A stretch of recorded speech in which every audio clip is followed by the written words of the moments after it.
Au nom du Père et du Fils et du Saint-Esprit, Amen. La paix soit avec vous.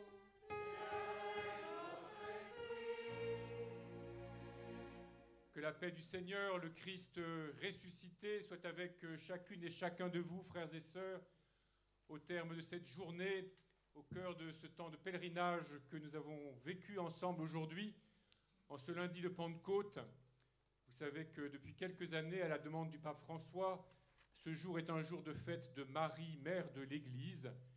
Et ce qui rajoute du sens au fait que nous nous réunissions ce jour-là pour ce rassemblement, ce pèlerinage diocésain, où nous tâchons de marcher ensemble, venus de tous les espaces missionnaires du diocèse, de tous les mouvements, de toutes les associations, de tout ce qui peut faire vivre notre diocèse, pour mieux nous connaître, mieux connaître aussi notre région, son histoire, participer davantage au grand mouvement qui a commencé ici au IIIe siècle, lorsque la foi chrétienne est arrivée, portée par Saint Timothée et quelques autres, comme vous avez pu le voir évoqué sur le chemin des saints.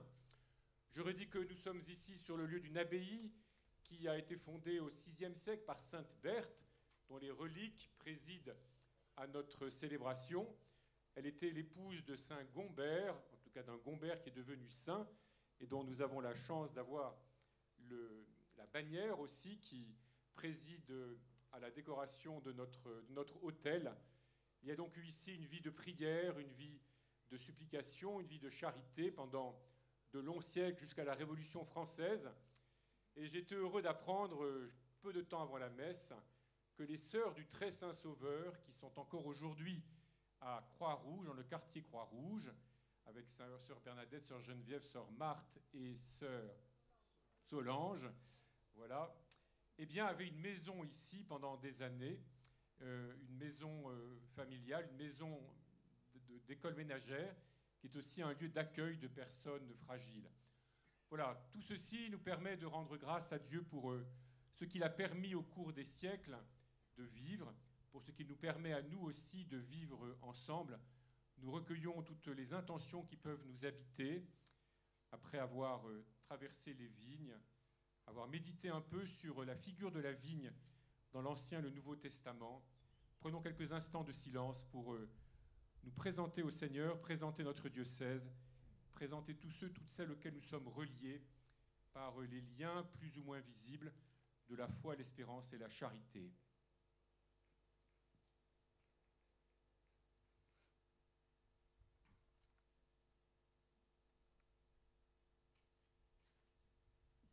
Nous tournons vers le Christ en cette année jubilaire, année de l'espérance. Nous tournons vers le Christ, notre unique espérance, qu'il purifie nos cœurs pour que nous puissions célébrer dignement les grands mystères de la foi.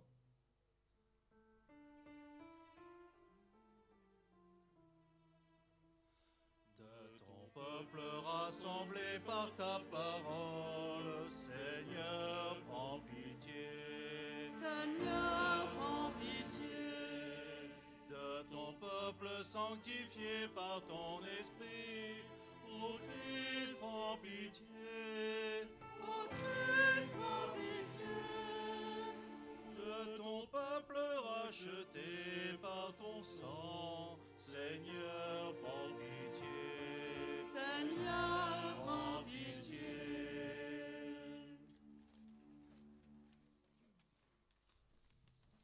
Que Dieu Tout-Puissant nous fasse miséricorde, qu'il nous pardonne nos péchés et nous conduise à la vie éternelle. Amen. Et le cœur purifié, ensemble avec les anges et les saints, chantons la gloire de Dieu. Gloire à Dieu au plus haut des cieux. Et paix sur la terre aux hommes qui l'aiment. Nous te louons, nous te bénissons, nous t'adorons, nous te glorifions, nous te rendons grâce pour ton immense gloire. Seigneur Dieu, roi du ciel, Dieu le Père Tout-Puissant. Seigneur, Fils unique Jésus-Christ,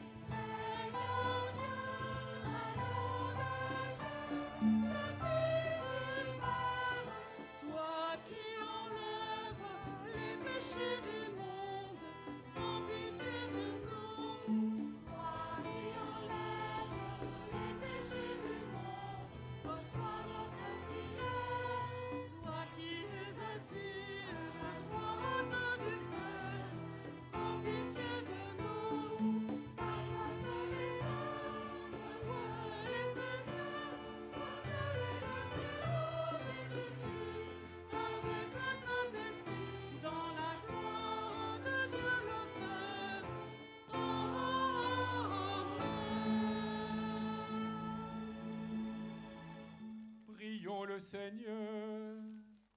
Dieu, Père de toute miséricorde, ton Fils unique cloué sur la croix a voulu que la bienheureuse Vierge Marie, sa mère, soit aussi notre mère. Accorde à ton Église soutenue par son amour la joie de donner naissance à des enfants toujours plus nombreux, de les voir grandir en sainteté et d'attirer à elle toutes les familles des peuples. Par Jésus-Christ, ton Fils, notre Seigneur, qui vit et règne avec toi dans l'unité du Saint-Esprit, Dieu pour les siècles des siècles.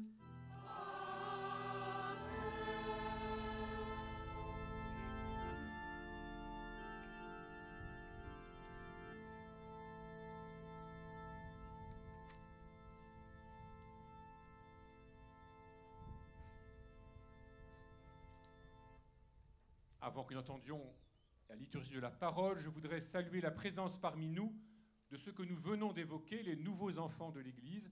Donc parmi nous, il y a quelques baptisés de Pâques, peut-être peuvent-ils se lever, ceux qui ont été baptisés à Pâques cette année, et nous les saluons. Et puis il y a les confirmés de ces derniers jours.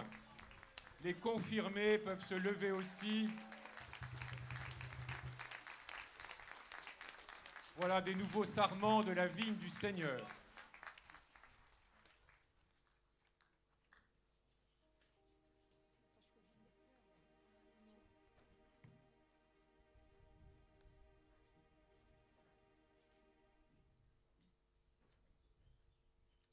Lecture du Cantique des Cantiques.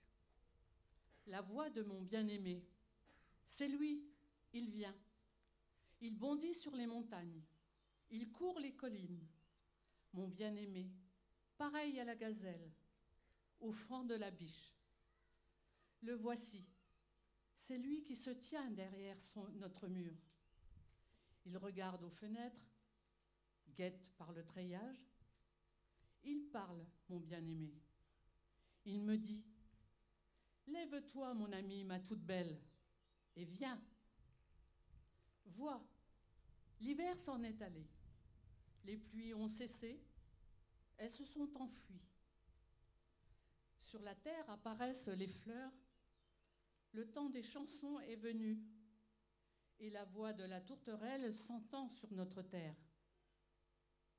Le figuier a formé ses premiers fruits.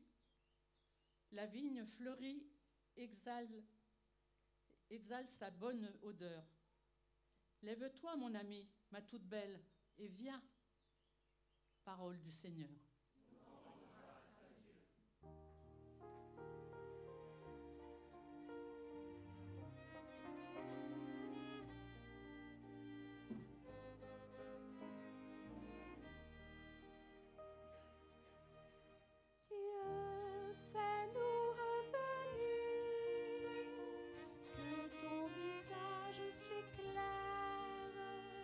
Et nous serons sauvés.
ta main soutienne ton protégé, le Fils de l'homme qui te doit sa force.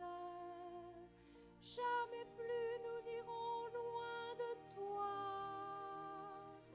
Fais-nous vivre et invoquer ton nom. Dieu, fais-nous revenir, que ton visage s'éclaire et nous serons sauvés.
Demeurez en moi, comme moi en vous, dit le Seigneur. Celui qui demeure en moi porte beaucoup de fruits. Alléluia, Père des nations. Alléluia, Alléluia. Alléluia, Jésus nous acclamons. Alléluia, Alléluia.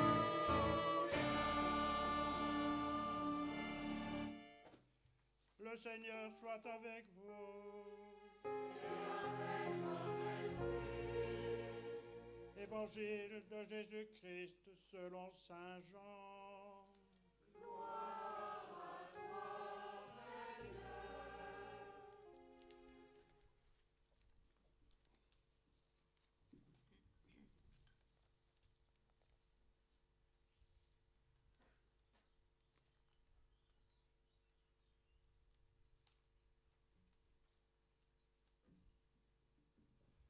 En ce temps-là, Jésus disait à ses disciples, « Moi, je suis la vraie vigne, et mon Père est le vigneron. Tout sarment qui est en moi, mais qui ne porte pas de fruits, mon Père l'enlève. Tout sarment qui porte du fruit, il le purifie en le taillant, pour qu'il en porte davantage.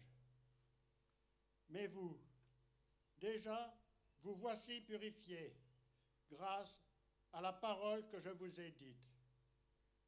Demeurez en moi, comme moi en vous. De même que le sarment ne peut pas porter du fruit par lui-même s'il ne demeure pas sur la vigne. De même, vous non plus, si vous ne demeurez pas en moi. Moi, je suis la vigne, et vous les sarments. Celui qui demeure en moi et en qui je demeure, celui-là porte beaucoup de fruits, car en dehors de moi, vous ne pouvez rien faire. Si quelqu'un ne demeure pas en moi, il est comme le sarment, jeté dehors, et il se dessèche. Les sarments secs, on les ramasse, on les jette au feu, et ils brûlent. Si vous demeurez en moi, et que mes paroles demeurent en vous, demandez tout ce que vous voulez, et cela se réalisera pour vous.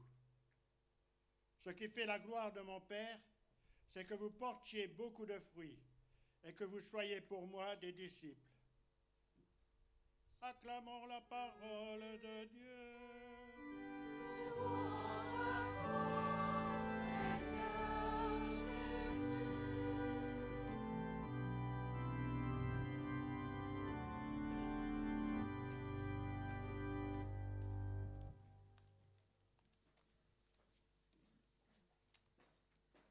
Frères et sœurs, je suppose que d'où vous êtes, un certain nombre d'entre vous en tout cas ont une vue directe sur la vigne.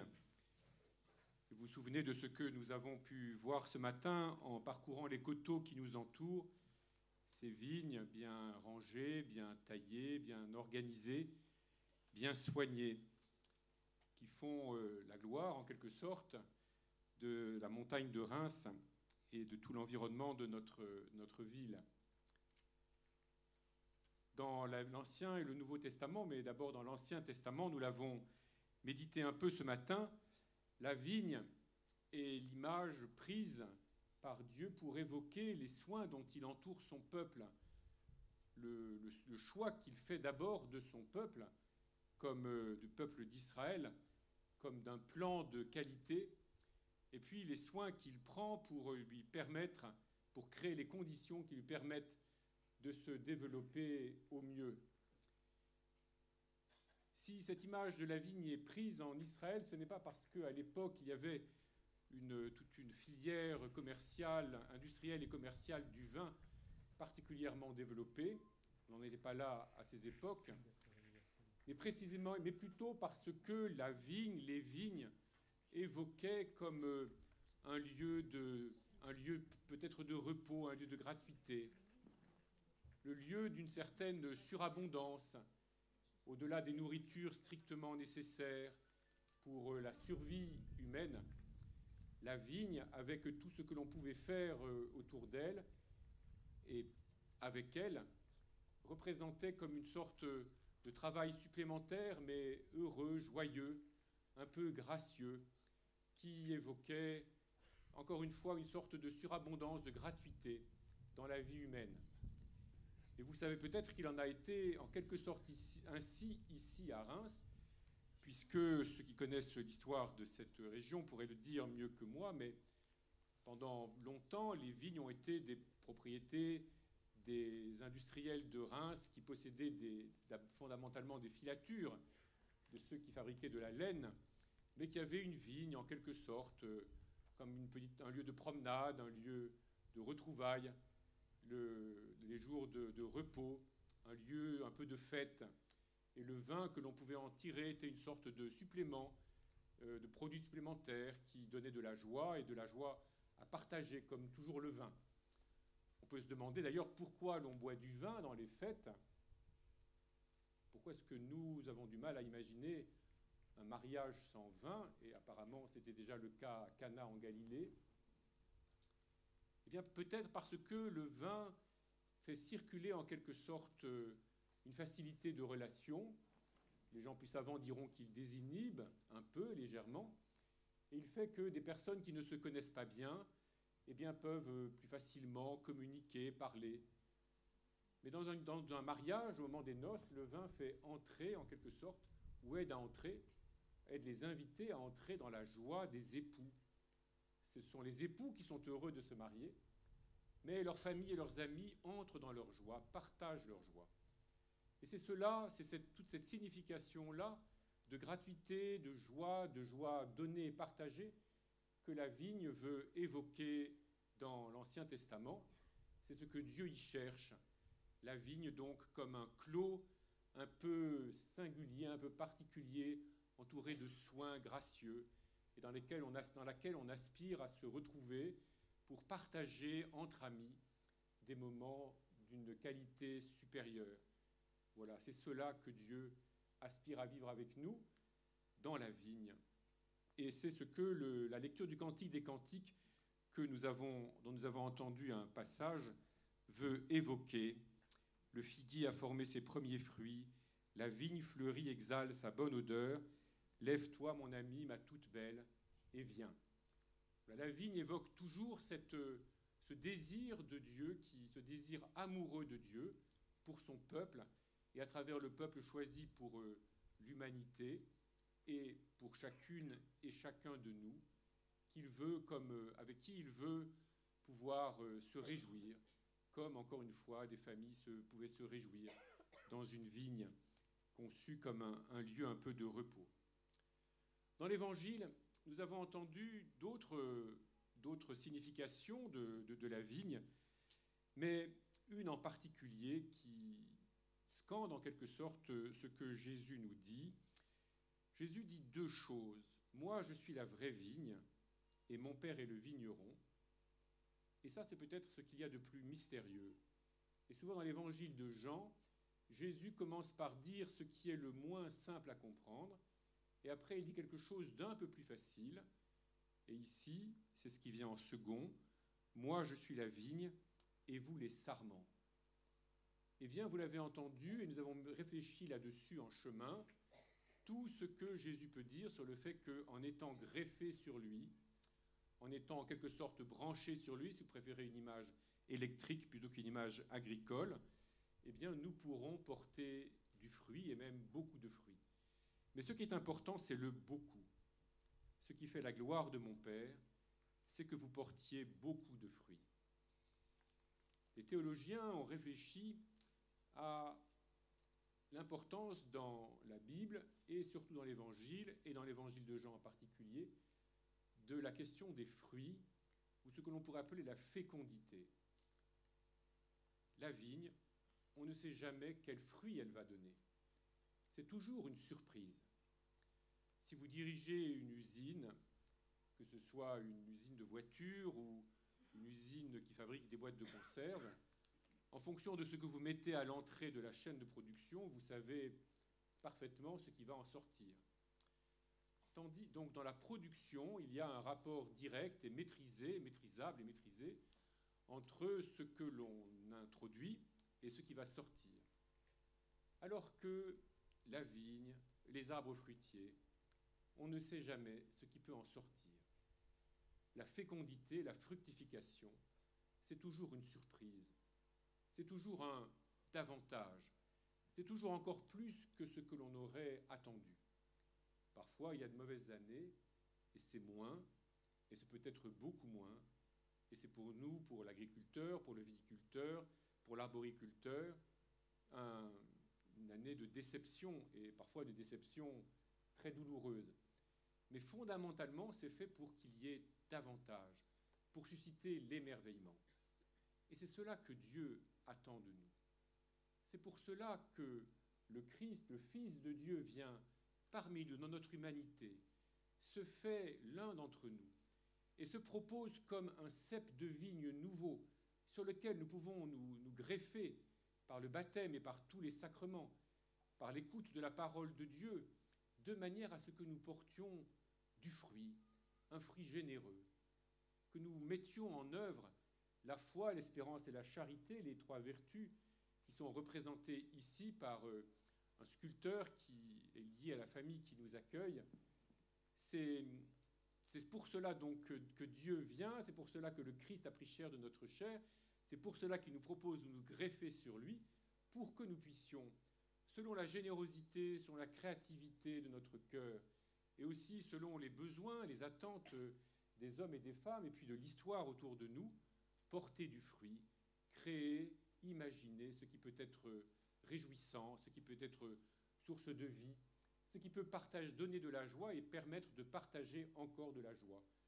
C'est ce que modestement nous avons fait, nous faisons dans ces pèlerinages qui nous rassemblent, que rien ne nous oblige à faire, mais qui nous permettent de goûter la joie, tout simplement, d'être rassemblés et finalement d'être ensemble, de partager ensemble. Cela porte du fruit parce que de la joie circule. Mais c'est cela qui a fait les grandes œuvres chrétiennes, les grands saints fondateurs, non seulement d'abbayes, mais aussi d'œuvres de charité comme les Sœurs du Très Saint Sauveur que j'évoquais, dont la fondatrice a été béatifiée il y a quelques années seulement, mais beaucoup d'autres œuvres. Il y a parmi nous des Clarisses, il y a parmi nous des Carmélites, il y a parmi nous des Sœurs de Saintes chrétiennes, il y a parmi nous des religieuses et des frères des écoles chrétiennes aussi, des religieux et des religieuses qui symbolisent toutes ces œuvres que les chrétiens ont imaginées. Il y a parmi nous des gens qui connaissent l'histoire de notre diocèse et qui savent l'importance d'un Léon Harmel, de la doctrine sociale, qui savent combien des hommes et des femmes ont pu se réunir après la guerre en raison de leur foi chrétienne pour créer des coopératives, améliorer les conditions de travail, se rendre capables d'investissements nouveaux, de manière non seulement à améliorer la production, non seulement à nous nourrir davantage de personnes autour d'eux, mais aussi de faire circuler de la joie de vivre, de la joie d'être ensemble et de la joie de tendre vers Dieu. En tout cas, Dieu vient à nous pour cela, pour que nous puissions porter du fruit en abondance. Et nous le faisons, frères et sœurs, dans des grandes œuvres que je viens d'évoquer rapidement, mais aussi très simplement dans nos familles, dans nos relations humaines.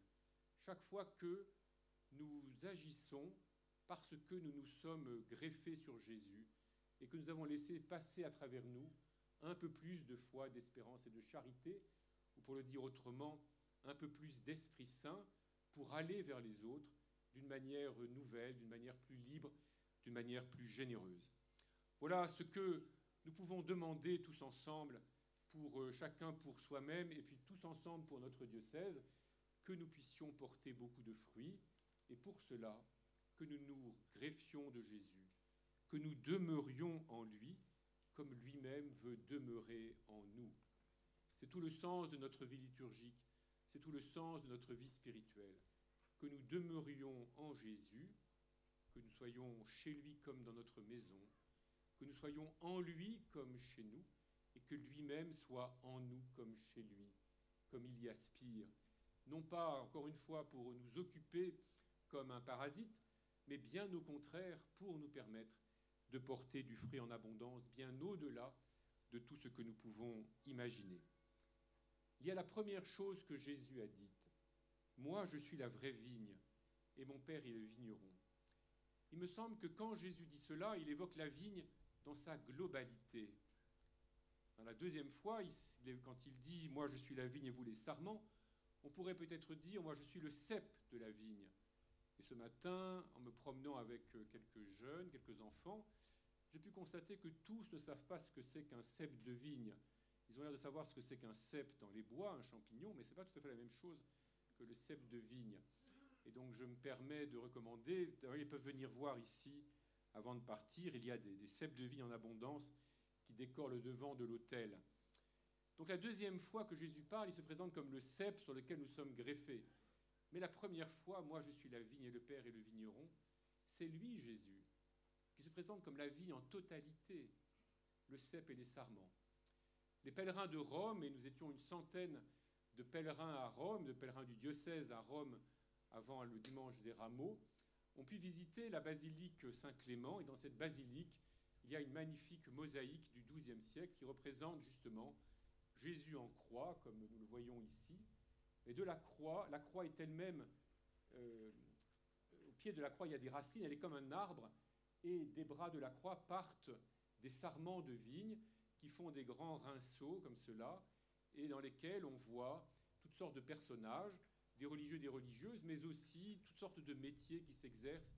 Et l'idée, c'est que la croix de Jésus est comme une immense vigne, fait lever dans l'humanité, fait lever dans l'histoire des hommes comme une immense vigne, où on pourrait le dire, transforme l'histoire des hommes en une immense vigne qui porte du fruit pour la gloire de Dieu. Et c'est cette totalité-là que Jésus porte, et qu'il porte en particulier dans sa passion, puisque ce qu'il dit là, ce que nous avons entendu dans ce chapitre 15 de Saint Jean, vient juste avant Gethsémani, juste avant sa passion. Quand Jésus évoque le fait que le Père l'émonde pour qu'il porte du fruit davantage, cela veut dire la croix, la passion, mais tout ce que Jésus souffre à cause de nous, mais pour pouvoir nous porter, nous et tous les êtres humains, de manière à ce que toute l'histoire de l'humanité porte davantage de fruits, porte un fruit meilleur. Et nous pouvons bien sûr, frères et sœurs, quand nous regardons l'histoire, et en particulier l'histoire présente, nous désoler de tout ce qu'il y a de dramatique, tout ce qu'il y a d'inquiétant, tout ce qu'il y a parfois même d'effrayant. Mais nous pouvons nous émerveiller de ce que du bien soit fait, de ce que de l'amour soit partagé, de ce que de la vie soit donnée, de ce qu'un certain pardon puisse circuler. Bien sûr, il y a des catastrophes, il y a des choses douloureuses, il y a des choses cruelles, et des hommes et des femmes en sont abîmés, écrasés, des enfants aussi. Mais en même temps, nous pouvons nous émerveiller de tout ce qui peut sortir de bien. Et nous devrions, nous chrétiens en particulier, être capables de nous émerveiller des quelques fruits qui sortent quand même de l'humanité, dont l'histoire et dont la réalité n'est pas faite que de choses désespérantes, mais aussi de beaux fruits, d'une belle sève qui a passé parce que le Christ, dans sa passion, s'est engagé, s'est donné lui-même à livrer l'eau et le sang qui ont jailli de son côté ouvert, pour que cette sève-là puisse passer à travers toute l'histoire de l'humanité, malgré toutes les résistances, malgré toutes les duretés de cœur, malgré toutes les sécheresses des terrains qu'il lui faut parfois traverser. Moi, je suis la vraie vigne, et mon Père est le vigneron. Tout sarment qui est en moi, mais qui ne porte pas de fruits, et ceci est peut-être pour nous, mon Père l'enlève, mais tout sarment qui porte du fruit, c'est pour nous aussi, il le purifie en le taillant, il l'émonde. Et c'est pour nous, et c'est cela sans doute une manière de comprendre le moment de l'histoire de l'Église où nous sommes. Dieu nous émonde, Dieu émonde son Église, il la purifie avec des brosses et des ciseaux, et cela est parfois un peu rude, mais c'est la condition pour qu'une sève plus vive puisse traverser des terrains qui sont parfois difficiles. Frères et sœurs, donc, que la méditation de la vigne du Seigneur nous assure toujours que le Seigneur regarde l'humanité, regarde son Église, et regarde dans son Église chacune et chacun de nous avec tendresse, mais aussi avec espérance. En cette année de jubilé, nous sommes des pèlerins de l'espérance. N'oublions pas que le premier pèlerin de l'espérance, d'une certaine façon, c'est Dieu qui attend d'être émerveillé par les fruits, les nombreux fruits qu'il attend de sa vigne. Que le Seigneur Jésus et que l'intercession de la Vierge Marie de tous les saints, Sainte Berthe, Saint Gombert et beaucoup d'autres, au nom plus peut-être mieux connu de nous, nous aident à être de ces sarments sur qui Jésus peut compter, sur qui le Père peut compter, qu'il trouvera un fruit qui le réjouit, parce que là se prépare le vin des noces éternelles. Amen.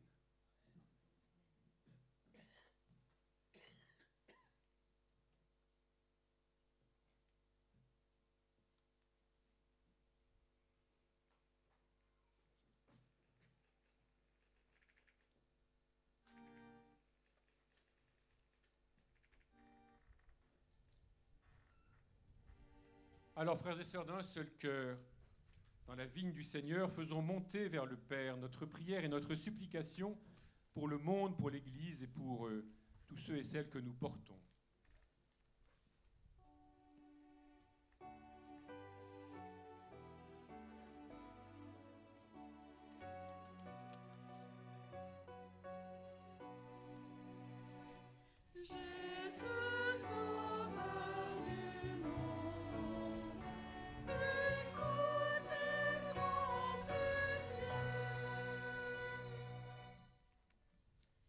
Seigneur, en ce jour où nous célébrons Marie, Mère de l'Église, nous te confions ton peuple rassemblé dans la foi, et tout particulièrement notre diocèse réuni autour de ses évêques.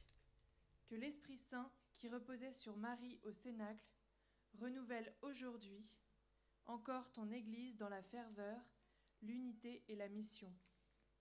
Nous te prions aussi pour notre nouveau pape, Léon XIV, qu'il soit un pasteur selon ton cœur, guidé par l'Esprit, pour conduire ton Église avec sagesse et espérance. Seigneur, nous te prions. Jésus, sauveur du monde, écoute et rends pitié. Pour notre communauté, notre diocèse, que l'Esprit Saint accorde à chacun de nous d'être témoin de sa présence et de son amour dans notre divers lieux de vie et d'engagement, en particulier auprès des plus fragiles.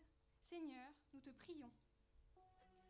Jésus, sauveur du monde, écoute et prends pitié.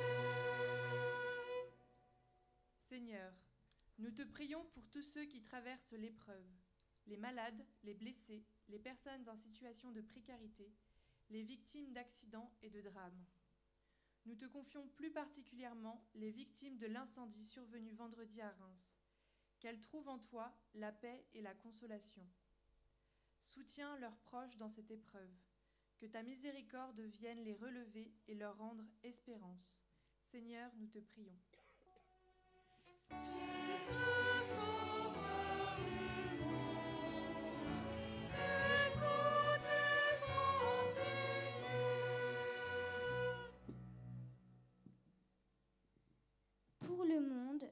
Esprit Saint vienne répandre ses dons sur notre monde, qu'il remplisse de sagesse les puissants et mette dans le cœur des responsables des nations son esprit de justice et de paix. Seigneur, nous te prions. Jésus, sauveur du monde, écoute tes grands plaisirs.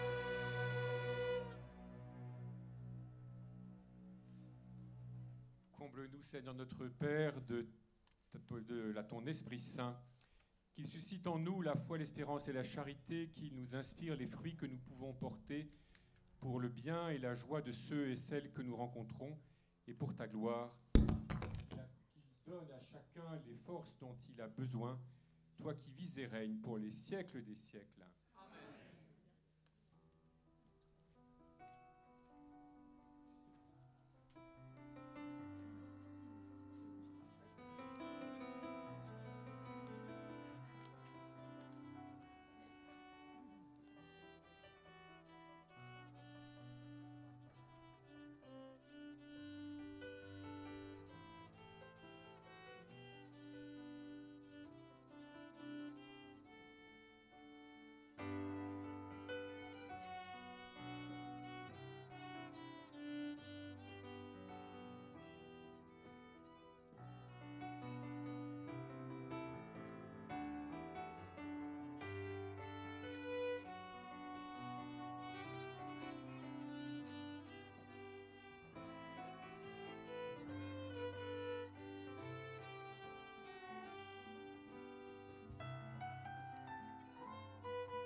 Tout mon être cherche d'où viendra le secours. Mon secours est en Dieu qui a créé les cieux. De toute détresse, il vient me libérer. Lui, le Dieu fidèle de toute éternité. C'est par ta grâce que je peux m'approcher de toi. C'est par ta grâce que je suis racheté.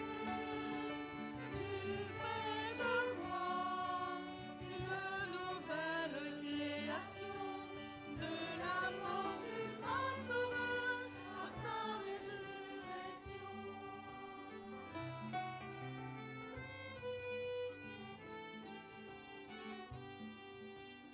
Tu connais mes craintes, tu connais mes pensées. Avant que je naisse, tu m'avais appelé. Toujours tu pardonnes d'un amour infini. Ta miséricorde est un chemin de vie. C'est par ta grâce que je peux m'approcher de toi. C'est par ta grâce que je suis racheté. Tu fais de moi une nouvelle création. De la mort tu m'as sauvé par ta résurrection.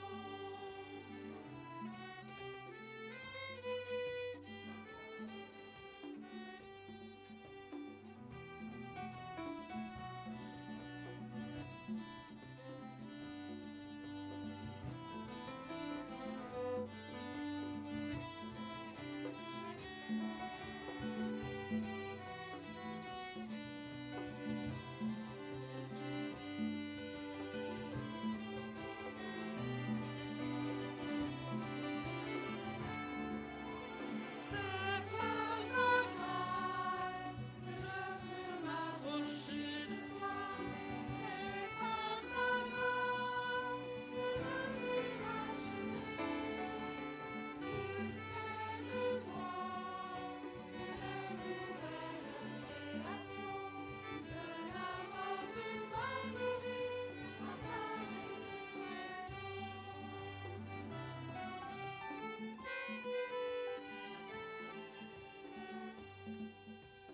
Tout mon être cherche d'où viendra le secours.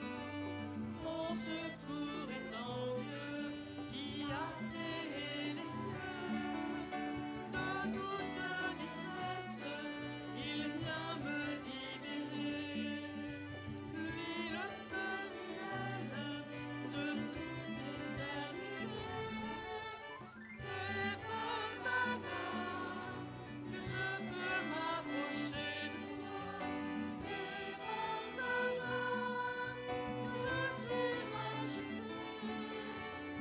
Tu fais de l'homme une nouvelle création. De la mort tu m'as sauvé par ta résurrection.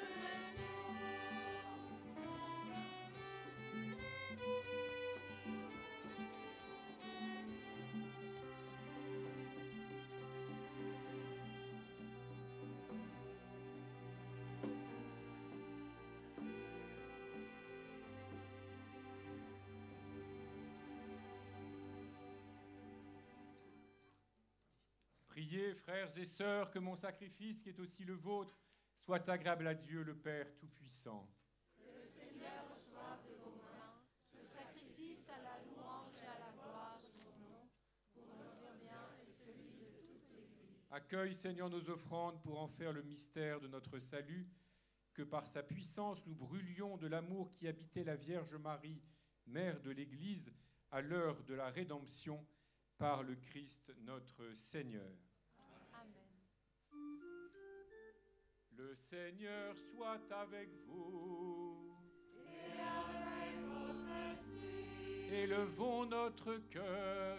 nous le tournons vers le Seigneur. Rendons grâce au Seigneur notre Dieu. Cela est juste et bon. Vraiment, il est juste et bon pour ta gloire et notre salut de t'offrir notre action de grâce toujours et en tout lieu, Seigneur Père très saint, Dieu éternel et tout-puissant. Quand nous célébrons la Vierge Marie, c'est à toi que s'adressent nos louanges. En accueillant ton Verbe dans un cœur immaculé, elle a mérité de le concevoir dans son sein virginal. En donnant le jour à son Créateur, elle veillait déjà sur les débuts de l'Église. En recevant au pied de la croix le testament du Dieu d'amour, elle accueillait comme ses fils tous les hommes que la mort du Christ a fait naître à la vie divine. Quand les apôtres attendaient l'Esprit que tu avais promis, elle a joint sa supplication à celle des disciples, devenant ainsi le modèle de l'Église en prière. Élevée dans la gloire du ciel, elle accompagne et protège de son amour maternel l'Église en marche vers la patrie, jusqu'au jour où le Seigneur viendra dans sa gloire. C'est pourquoi, avec les saints et tous les anges, nous te louons et sans fin nous proclamons.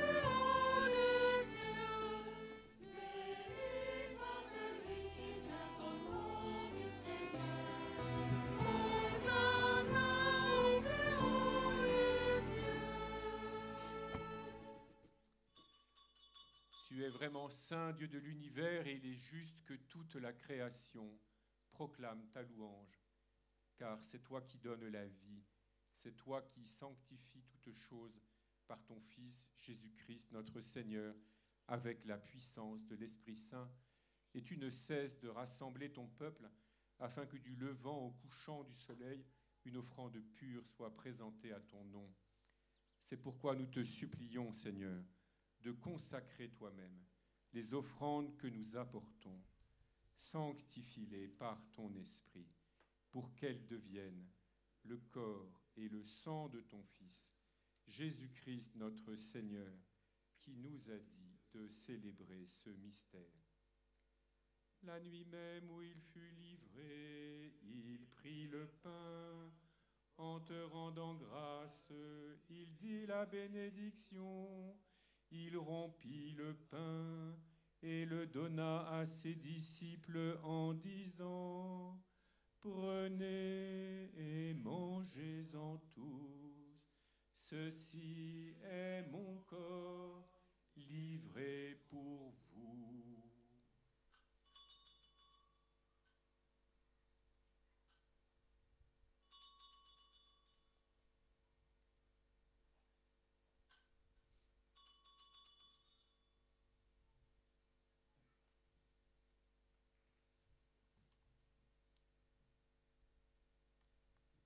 De même, après le repas, il prit la coupe.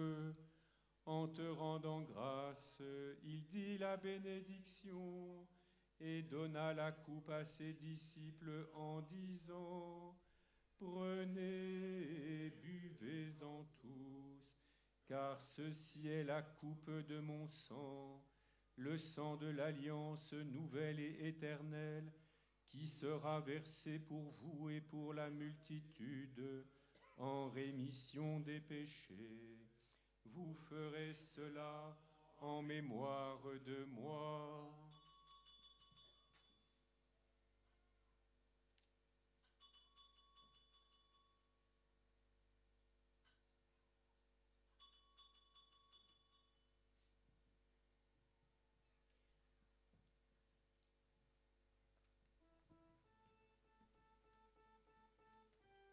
Proclamons le mystère de la foi. Gloire à toi qui es mort, gloire à toi qui es vivant, bien Sauveur, bien Seigneur Jésus. En faisant ainsi mémoire de ton Fils, de sa passion qui nous sauve, de sa glorieuse résurrection et de son ascension dans le ciel, alors que nous attendons son dernier avènement, nous t'offrons, Seigneur, en action de grâce, ce sacrifice vivant et saint. Regarde, nous t'en prions, l'oblation de ton Église et daigne y reconnaître ton Fils, qui, selon ta volonté, s'est offert en sacrifice pour nous réconcilier avec toi. Quand nous serons nourris de son corps et de son sang, et remplis de l'Esprit Saint, accorde-nous d'être un seul corps et un seul esprit dans le Christ.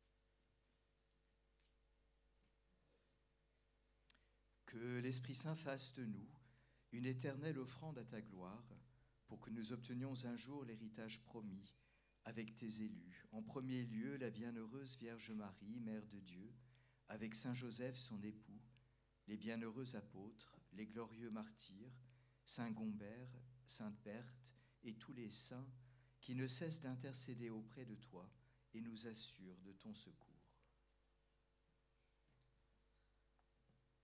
Et maintenant, nous te supplions, Seigneur, par le sacrifice qui nous réconcilie avec toi, étends au monde entier le salut et la paix.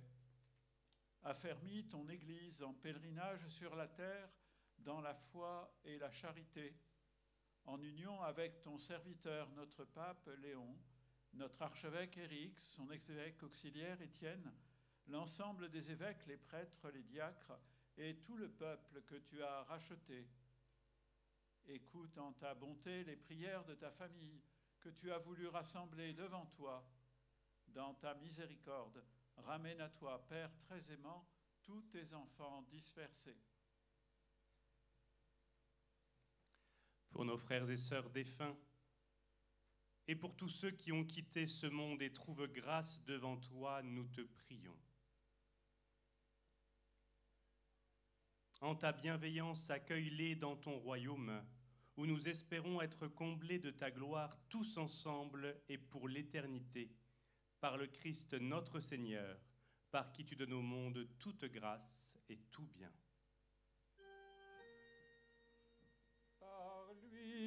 Avec lui et en lui, à toi, Dieu le Père Tout-Puissant, dans l'unité du Saint-Esprit, tout honneur et toute gloire pour les siècles des siècles.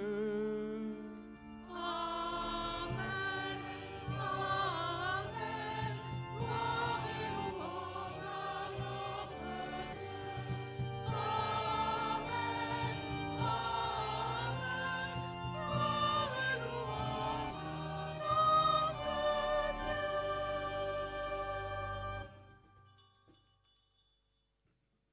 Comme nous l'avons appris du Sauveur, selon son commandement, dans l'action de grâce pour celles et ceux qui ont été greffés sur la vigne du Seigneur par le baptême et la confirmation ces derniers temps, et qui peuvent prier avec nous dans la force de l'Esprit, ensemble nous osons dire: Notre Père, qui es aux cieux, que ton nom soit sanctifié, que ton règne vienne, que ta volonté soit faite sur la terre comme au ciel. Donne-nous aujourd'hui notre pain de ce jour. Pardonne-nous nos offenses, Comme nous pardonnons aussi à ceux qui nous ont offensés, et ne nous laisse pas entrer en tentation, mais délivre-nous du mal. Délivre-nous de tout mal, Seigneur, et donne la paix à notre temps. Soutenus par ta miséricorde, nous serons libérés de tout péché, à l'abri en toute épreuve, nous qui attendons que se réalise cette bienheureuse espérance, l'avènement de Jésus-Christ, notre Sauveur. car c'est à toi qu'appartiennent le règne, la puissance et la gloire pour les siècles des siècles. Seigneur Jésus-Christ, tu as dit à tes apôtres: je vous laisse la paix, je vous donne ma paix. Ne regarde pas nos péchés, mais la foi de ton Église, pour que ta volonté s'accomplisse. Donne-lui toujours cette paix et conduis-la vers l'unité parfaite, toi qui vis et règnes pour les siècles des siècles. Amen. Que la paix du Seigneur soit toujours avec vous.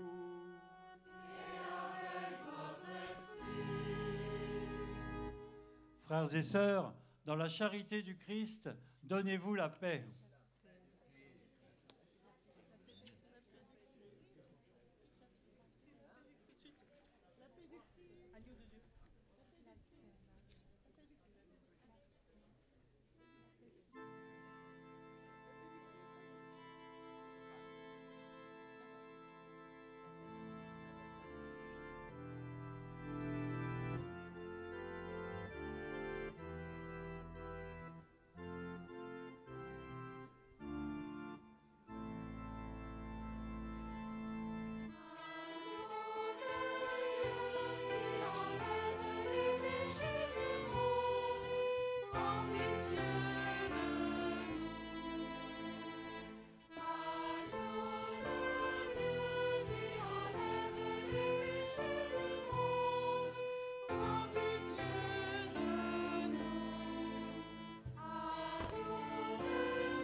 Voici l'agneau de Dieu.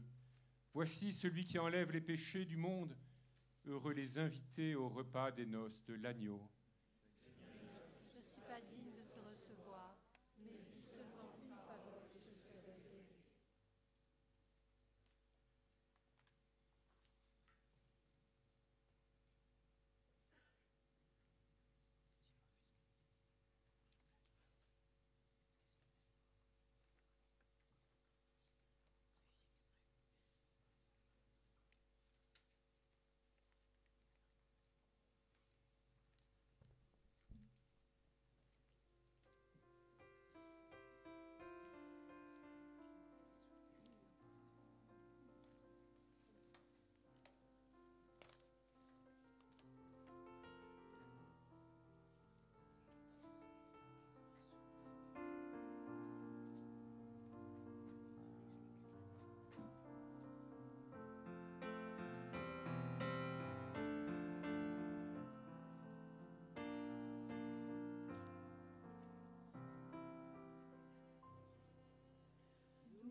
Suite aux échanges de la journée, avec les fruits que nous avons pu déposer dans les corbeilles, nous allons pouvoir recevoir, nous aussi, un fruit de cet échange de quelqu'un qui a cheminé aujourd'hui. On pourra le porter aussi dans la prière, même si voilà, il n'y a pas de nom, mais une manière aussi de repartir avec dans le cœur quelqu'un, et puis avec ce qui a été écrit aussi sur ces fruits, pour que le Seigneur nous continue de nous aider à porter ce qu'il nous donne.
Pendant que la distribution se poursuit, prions le Seigneur.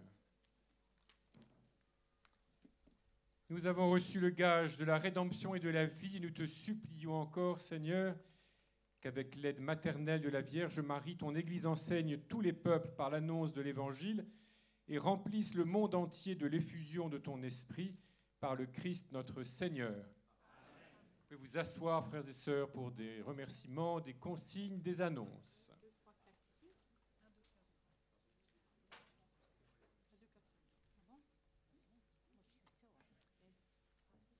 Alors, frères et sœurs, il y a beaucoup, évidemment, de remerciements à formuler au terme d'une journée comme celle-ci. Vous savez que Jésus, quand il se promenait en Galilée, en Judée, etc., a été reçu parfois dans des familles. Alors, on le sait pour quelques lieux. On le sait pour la maison de Pierre, à Capharnaüm. On le sait pour Béthanie, avec Marthe, Marie et Lazare. On le sait, on y fait un peu moins attention pour le jardin de Gethsémani, où il a vécu son agonie, mais où il nous est dit qu'il avait l'habitude de venir dans ce jardin, qui était certainement un jardin privé. Alors j'espère que ce jardin-là ne deviendra pas un jardin de Gethsémani, mais en tout cas, je crois pouvoir dire que pour nous, il a été comme une petite image du paradis. Paradis en persan, ça veut dire le jardin, voilà. Et donc ce jardin, bien protégé, bien entretenu, a été pour nous comme un paradis qui nous a accueillis, où nous avons pu goûter, je crois, la joie d'être ensemble. Donc je voudrais remercier vivement la famille Collat et puis tous leurs cousins et cousines qui nous ont accueillis si généreusement.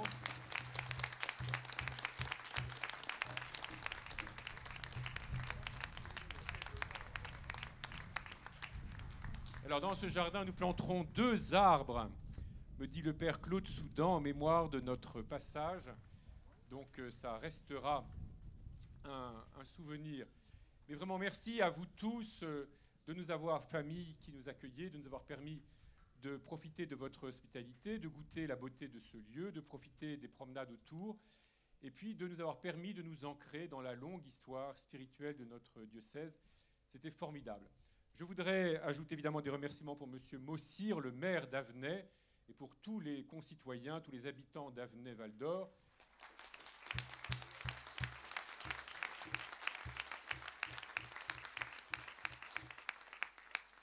Voilà, qui nous ont aidés de bien des manières et qui ont supporté nos passages, quand même nombreux. Ce n'est pas tous les jours qu'il y a 1500, 2000 personnes qui circulent dans un village qui ne comporte quand même pas 1000 habitants. Et puis, je voudrais remercier Monsieur le maire tout particulièrement pour le prêt du terrain de foot qui nous a permis de ranger les voitures. Donc tout ceci est bien utile.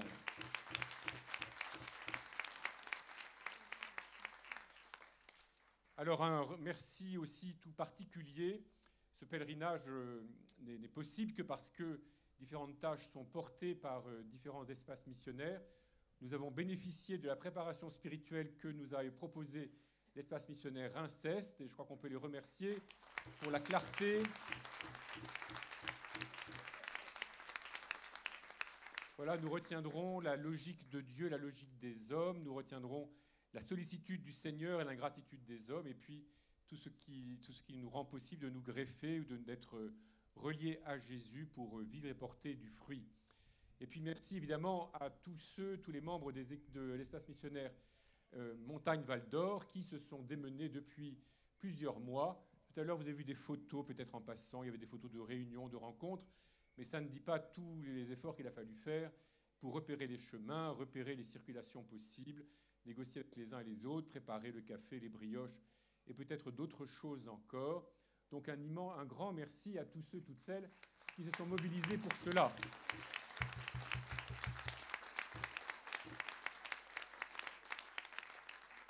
Alors cet espace missionnaire a la chance de bénéficier quand même des vignes, de la protection de Saint-Vincent. Nous avons une belle bannière de la confrérie de Saint-Vincent de Bouzy. Et tout ceci n'est pas négligeable. Mais cet espace missionnaire a aussi la chance de bénéficier de la présence des sœurs, des religieuses amantes de la croix de Govap, donc des sœurs vietnamiennes qui sont à Haï depuis quelques années. Alors je vais leur demander de s'avancer. C'est les sœurs qui ont décoré largement notre hôtel.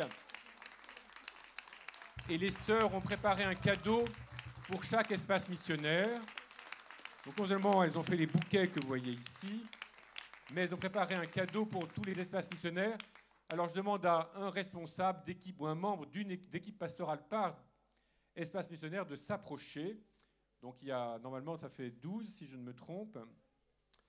Donc il y a 12 qui doivent s'approcher. Un membre d'une équipe pastorale de chaque espace missionnaire. Et les sœurs, voilà, les sœurs savent, il y a un paquet pour chaque espace missionnaire. Je ne sais pas s'ils se partagent en 2000 ou 3000 ou 10 000, mais voilà, que chacun reparte avec le sien, comme ça on saura s'il en manque.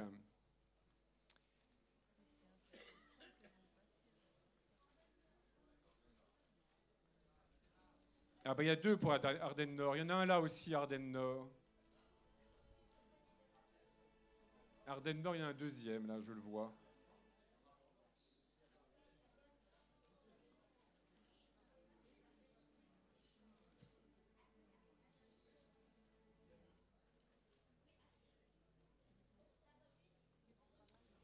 Alors Charleville, il n'y a personne de Charleville. Ah, si. Voilà, le Père Gérard, c'est bon. La vallée de la Suippe, il est là. La cathédrale, Notre-Dame, Saint-Jacques. Montagne-Val d'Or, ben c'est ceux d'ici.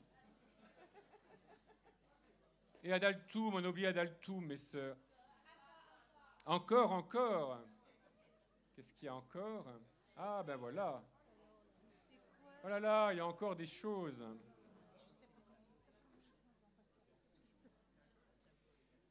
Donc en tout cas, frères et sœurs, pour tous vos travaux, toutes les imaginations, n'hésitez pas à demander aux sœurs tous les talents artistiques possibles et imaginables. Oh là là! Merci, oh là là, merci ma sœur. Voilà.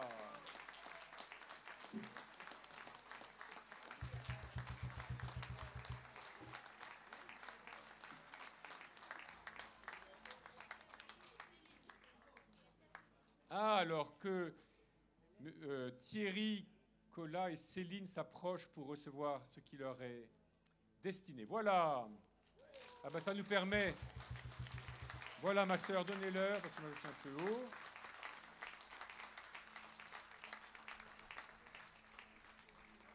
Voilà, un grand merci.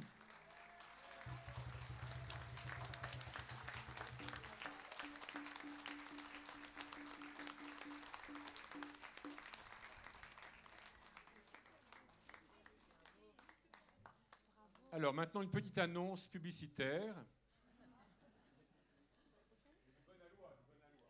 Vous avez sur vos livrets la page de publicité pour le pèlerinage à VTT qui existe depuis 2012 dans notre diocèse et qui repart du 4 au 11 juillet pour les collégiens et lycéens.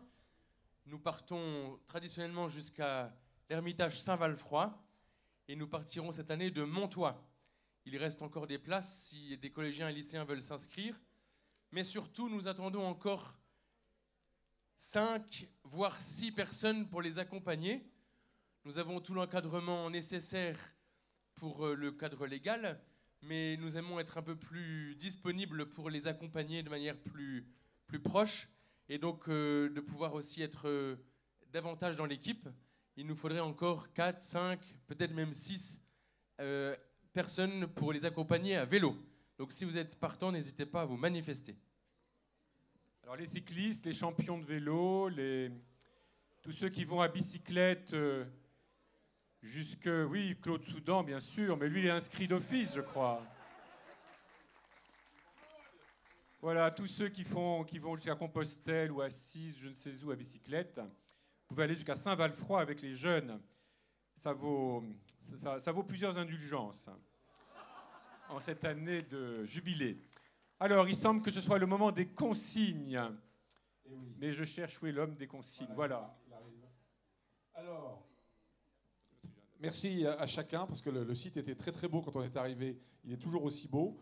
Donc, on va jusqu'au bout, et même si ce n'est pas nos poubelles qu'on trouve par terre, ce n'est pas grave. On les met dans les poches et on les jette chez nous. À la fin de la messe, il va y avoir 2 choses importantes. Il va falloir ranger les chaises, il va falloir rentrer dans les bus. Et pas avec les chaises, d'accord? Donc pour être sûr de ne pas rentrer dans les bus avec les chaises, on va les empiler par pile de 15. Les bénévoles en t-shirt jaune là, sont bien au point. Ils vont vous mettre les racks de chaises devant la rubalise, d'accord? Dans chaque rack, on met 6 piles de 15. On n'essaye pas d'en mettre 7, ça ne rentrera pas de toute façon. D'accord? Donc ça, à la fin de la messe, après le chant d'envoi. Après, il va falloir rentrer dans les bus et rentrer dans les voitures. Alors, là, je vous demande de m'écouter bien attentivement. On a fait en sorte que les bus de ceux qui vont le plus loin soient dans quelques minutes à l'entrée. Je vous annoncerai, quand j'aurai la validation par ceux qui sont à l'entrée, dont les gendarmes, que les bus sont là, que c'est le moment d'y aller.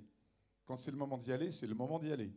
Puisqu'il suffit qu'une personne manque dans le bus pour qu'il ne puisse pas partir.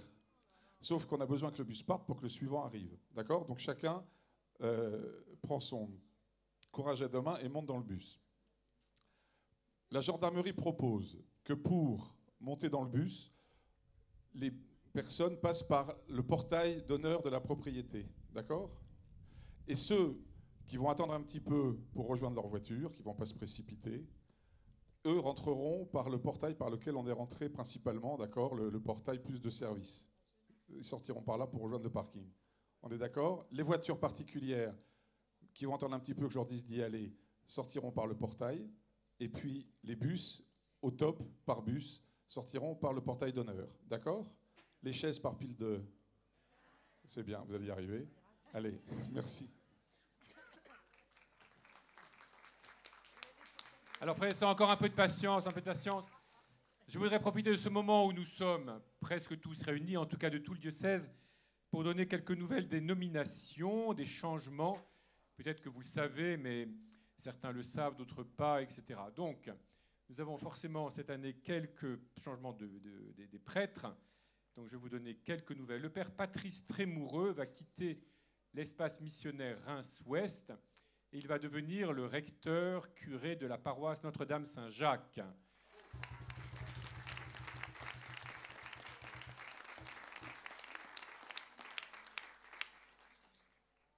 puis comme nous sommes impitoyables, le père Delacroix-Moussat va quitter aussi l'espace missionnaire Reims-Ouest et il va partir pour l'espace missionnaire pour prendre la responsabilité de l'équipe pastorale de l'espace missionnaire Reims-Nord.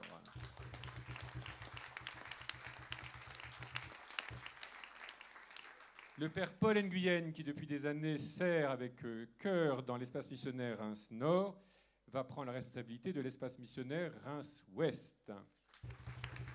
Je le remercie d'avoir accepté ce transfert. Voilà, et le père Thierry Bettler, dont vous avez su qu'il avait pris sans doute, qu'il a pris cette année une année de repos, disons, et qui va très bien, et qui va nous revenir, eh bien, il rejoindra l'espace missionnaire Reims-Ouest en soutien de Paul Nguyen, et il rendra d'autres services pour notre diocèse à différents niveaux, notamment dans la réflexion sur l'urbanisation de Reims et la manière de rendre l'Église présente dans des endroits où elle ne l'est pas. Voilà les principaux changements. Il y a d'autres changements dans les mouvements, etc., mais je ne vais pas vous imposer cela aujourd'hui. Voilà, je voudrais ajouter à tous les remerciements faits des remerciements particuliers pour le Secours catholique, pour le SAPEL, pour la mission ouvrière, pour la catéchèse, pour les équipes du Rosaire, etc. D'autres que j'oublie, pour la Fondation Saint-Mathieu, pour toutes les personnes, enfin, tous les groupes, tous les mouvements qui se sont présentés aujourd'hui, qui ont animé un stand, qui ont proposé une activité, ou qui ont emmené des personnes, qui ont permis à des personnes qui ne seraient pas venues sans leur aide de participer à ce pèlerinage diocésain. Donc il y a non seulement les espaces missionnaires, mais dans les espaces missionnaires, il y a aussi les mouvements, les associations, tous les groupes que l'on peut imaginer. Je voudrais remercier les uns et les autres de leur mobilisation.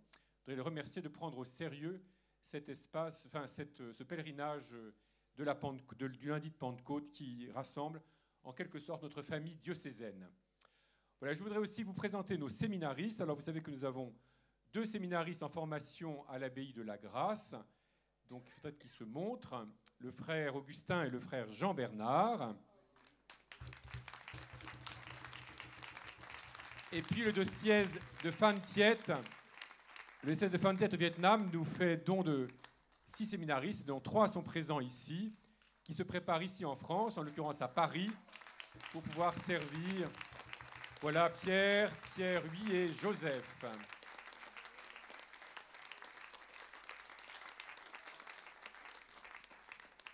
Voilà, parmi les fruits du diocèse, parmi les fruits de la vigne, donc j'ai mentionné ce que peut faire le SAPEL, ce que peut faire le Secours catholique, ce que peuvent faire les cours alpha, ce que peuvent faire bien des associations. Il y a les vocations, bien sûr.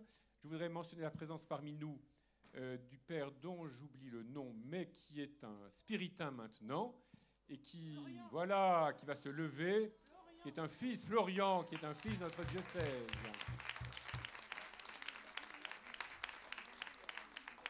Et je propose que nous prions ensemble pour les vocations. La prière doit s'afficher par les prodiges de la technique. Voilà, et nous disons tous ensemble, Dieu notre Père, nous te rendons grâce pour ton Fils, Jésus-Christ, le bon berger, qui nous appelle à le suivre. Donne-nous ton Esprit Saint pour répondre à son appel. Fais-nous grandir en sainteté. Père Saint, tu envoies des ouvriers à ta moisson. Nous te prions de donner à ton Église les ministres dont elle a besoin pour ouvrir les chemins de ta rencontre en Jésus ton Fils et soutenir le témoignage de ton Église qui est à Reims et dans les Ardennes. Père très bon, nous te prions pour les séminaristes, que ton esprit les accompagne dans leur discernement et dans le don d'eux-mêmes, qu'il éclaire et fortifie ceux et celles qui sont chargés de les accompagner et de les présenter à l'appel de l'Église. Avec la Vierge de l'Annonciation, celle qui a dit oui au projet du Seigneur, aide chacun à grandir dans sa propre vocation irremplaçable. Amen. Et Seigneur, nous te rendons grâce aussi pour les monastères et les communautés religieuses de notre diocèse, celles qui sont présentes ici depuis longtemps, depuis des décennies, et puis les nouvelles communautés qui viennent nous rejoindre. Nous te rendons grâce pour les vocations religieuses, masculines et féminines. Nous te prions de nous donner aussi des vocations prêtes à porter le signe de la radicalité de l'Évangile. Amen.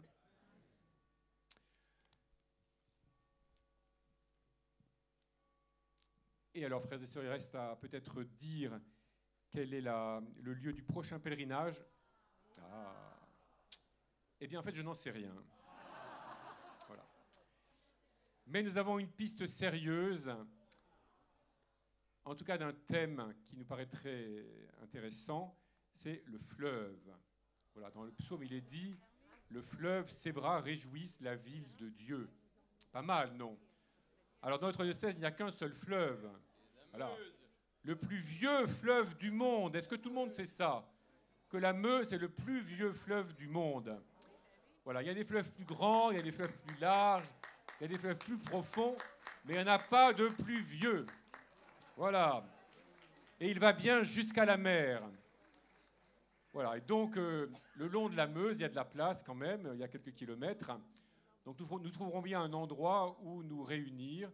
Je ne sais pas si on fera des baptêmes par immersion. Elle est un peu profonde, mais on ne sait jamais. Voilà. Et alors, au lieu de dire des bêtises, je vais demander à Dieu de vous bénir, ça sera plus utile. Alors, je demande à la bannière de Charleville, toute neuve, de s'approcher particulièrement pour que nous la bénissions.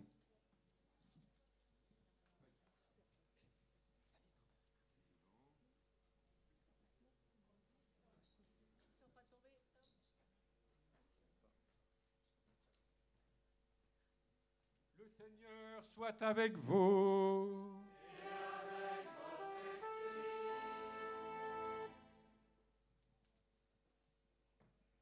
Dans sa bienveillance, Dieu a voulu sauver le genre humain par son Fils né de la bienheureuse Vierge Marie, qu'il vous comble de sa bénédiction.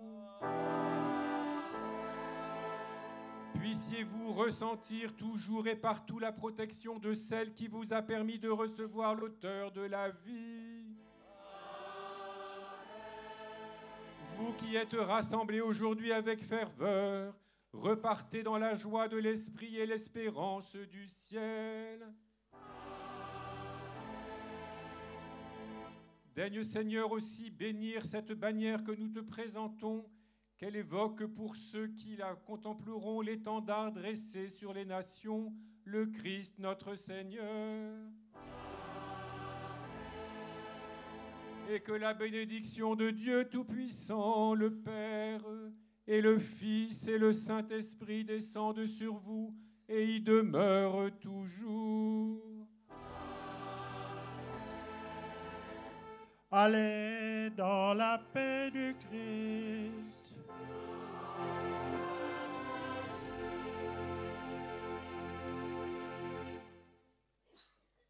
Puisqu'il y a une seconde, j'ai un oubli. Je voulais citer aussi parmi les fruits importants de la vie de l'Église l'enseignement catholique, mais aussi tous les enseignants.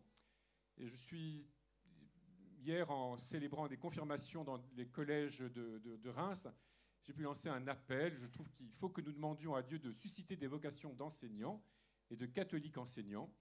Voilà, ça fait partie aussi des beaux fruits du Christ, que la capacité que nous pouvons avoir à transmettre, à partager aux générations à venir les richesses de ce qui était acquis pendant des siècles. Donc tout le monde se sente encouragé. Et merci aux établissements scolaires catholiques de soutenir et de participer intensément à la vie diocésaine. Et merci à tous ceux qui accompagnent aussi les jeunes qui sont dans l'enseignement public.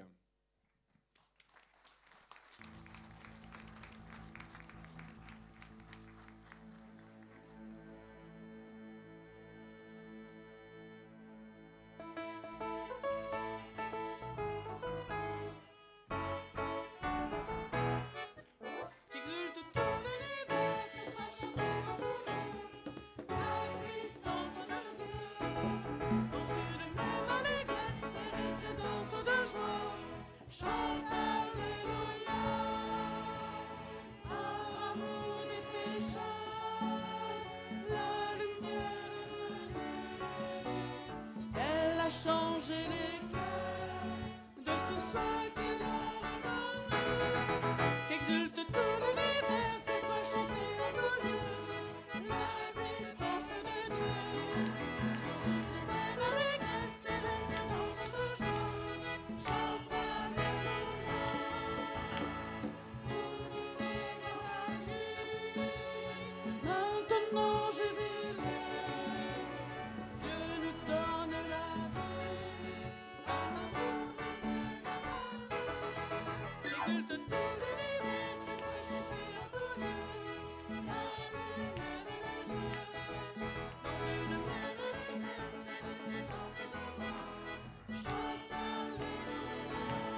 merci à Sainte, merci la chorale, merci à tous.